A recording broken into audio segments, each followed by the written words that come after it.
Salut les Maxoulovers, c'est les Maxoulovers et bienvenue dans cette nouvelle chronique. Actuellement le monde part un petit peu en cacahuète, mais ça vous l'avez déjà vu.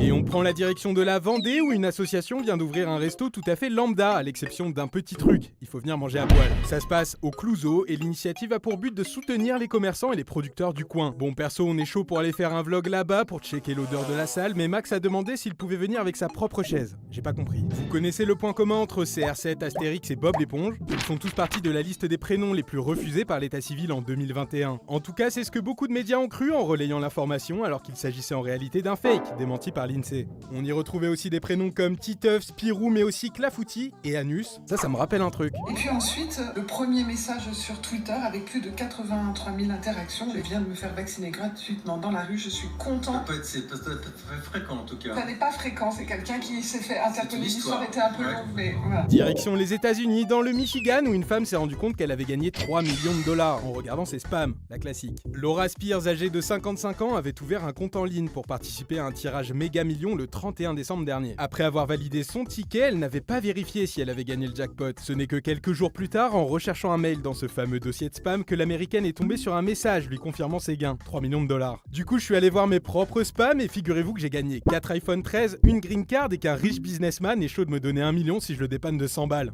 La belle affaire. Une excellente cuisine et un service épouvantable, c'est la devise de la chaîne australienne de restaurants Karen's Dinner. Le principe est simple, les serveurs ont pour mission d'être désagréables, moqueurs et ils ont même le droit d'insulter les clients. Le pire dans tout ça, c'est que ça marche parce qu'ils s'apprêtent à ouvrir un deuxième resto à Melbourne. Bon, l'avantage c'est que si la qualité principale pour être embauché c'est de chier sur les gens, on sait déjà ce qu'on pourra faire si on trouve pas de sponsor pour Zen. Si toi aussi tu penses que t'es Spider-Man depuis que ta tante est morte et que t'as vu une araignée sur ton lit, tu vas pouvoir enfin réaliser tes rêves puisqu'une entreprise américaine a développé un lasso à air comprimé, le BolaWrap 150. Ce lasso a pour but d'immobiliser une personne avec son fil en Kevlar lancé à 150 mètres par seconde. Le produit a logiquement été présenté à des sociétés de protection mais aussi à des écoles. Alors bon courage les refs américains qui sont encore en cours, on n'est carrément pas ensemble. Allez, c'est tout pour les actus que vous n'avez pas vues et on se retrouve dans 15 jours. N'allez surtout pas vous amuser à faire des dingueries pour qu'on parle de vous, le monde s'en charge déjà beaucoup trop bien.